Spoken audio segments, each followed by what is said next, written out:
dilaknat oleh Allah Ta'ala akan arak dan tuak dan orang yang menjualkan dia dan yang minum akan dia dan yang membelikan dia.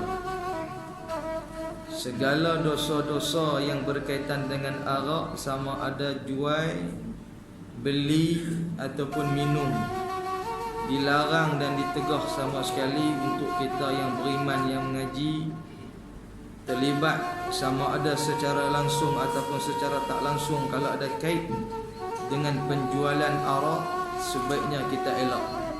Sebab apa? Agama ni dia nak jaga.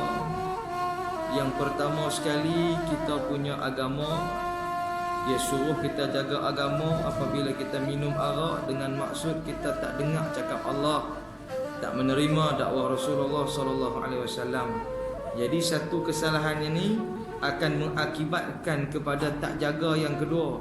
Maksudnya kita tak jaga harta benda dengan membazir. Kita tak jaga juga diri, tak jaga nyawa. Ada orang mati atas kerana minum arak. Ada orang yang mendatangkan penyakit kerana nyawa dia tadi berkait rapat dengan kesihatan. Apabila arak perkara yang mudarat masuk dalam diri, maka dia tak jaga yang ketiga, tak jaga dari segi kesihatan dia, nyawa dia. Dia juga disuruh untuk menjaga akal, menjaga fikiran, menjaga kewarasan. Apabila tak waras akal, habislah hubungan kekeluargaan, habislah hubungan jiran-jiran, sahabat-sahabat. Itu yang baru ni berlaku peristiwa sahabat berlumba dengan sahabat atas kena mabuk, dia pergi langkah kawan dia jatuh dalam laut ni di Jambatan Pulau Pinang. Ni atas kena bila dah hilang kewarasan akal, Allah Ta'ala larang jangan buat. Sepatutnya kita ambil faham betul-betul untuk kita jaga. Jangan langsung kita terlibat walaupun secara langsung ataupun secara tak langsung. Ada kata klik dengan arak, kita tolak kedai tadi, kita tolak syarikat tadi, kita tolak hotel tadi. Kerana apa? Kita bimbang, kita tersenarai dalam pokok yang mengiyakan akan al-khamru ni, arak ni. Kita tak mau. Sebab larangan ni larangan yang bersungguh-sungguh larang. Nabi sungguh larang. Kerana apa? Orang yang melakukan hal ini dihampirkan sama dengan dosa syirik. Kerana hilangnya kewarasan, hilangnya cerdik masa minum arak ni.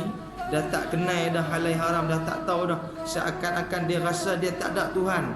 Makna orang minum arak ni sama akibatnya dengan syirik, sama akibatnya dengan dosa orang yang tidak bertuhan. Jadi kita ni memang cara langsung tak terlibatlah dengan arak. Tapi pasal tu tok buru-buru perkataan tu, mau patut kita zaman moden ni kita tambah sikit daun ketum.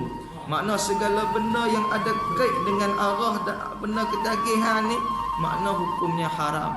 Cuma yang kita nak bincang ni dari sudut fiqahnya, sejauh mana kedudukan hukum minum arak ni, kedudukan dia ni duduk takat mana?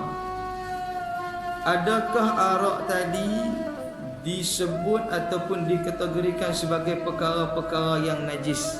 Kita nak tengok arak ni hukum najis ataupun tidak.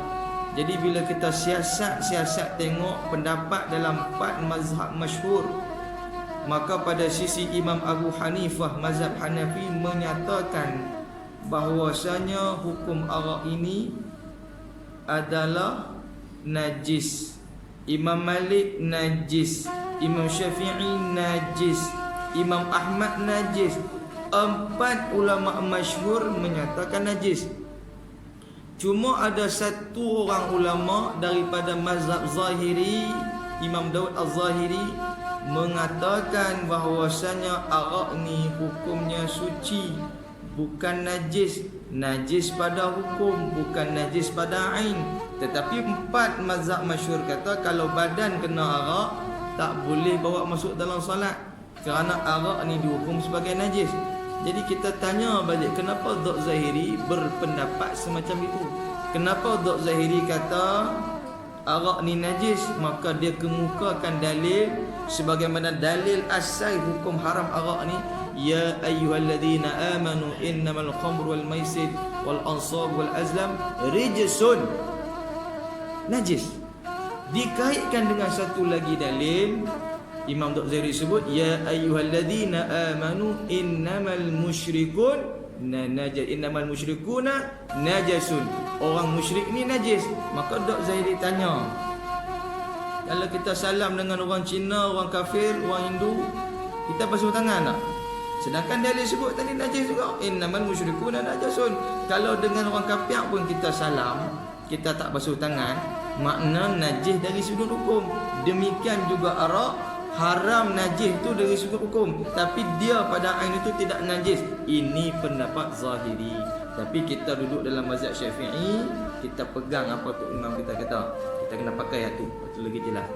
Kemudian kalau kita nak rendangkan lagi, macam mana hukum arak yang dicampurkan dengan lain-lain bahan supaya arak tadi jadi bersih. Maka di sudut Imam Abu Hanifah, apabila bersih maka dihukum bersih. Namun pada sisi Imam Malik, Imam Syafi'i, Imam Ahmad, atas kerana campak benda lain bukan bersih dengan jalan semula jadi, maka dia terhukum sebagai perkara yang kekal najis. Apabila dia kekal najis, maka terbawalah segala bekas-bekasnya menjadi najis. Melainkan daripada arak kepada cuka, tukar pula jadi arak, tukar pula jadi bersih. Maka kalau bersih makanan, bersih minuman tu, bersihlah bekas tu. Namun perbezaan di sisi Imam Ahmad, apabila bekas tersebut walaupun telah bersih tetapi hakikat daripada bekas arak, maka hukumnya kena katok. Sabit dengan hadis juga, kena ketuk. Nah, pasal itulah kalau kita cuba rinci hukum ni tuan-tuan, dia banyak perkara-perkara yang kadang-kadang kita rasa macam benda tu tak ada hukum. Sebenarnya benda tu ada hukum. Antaranya apa?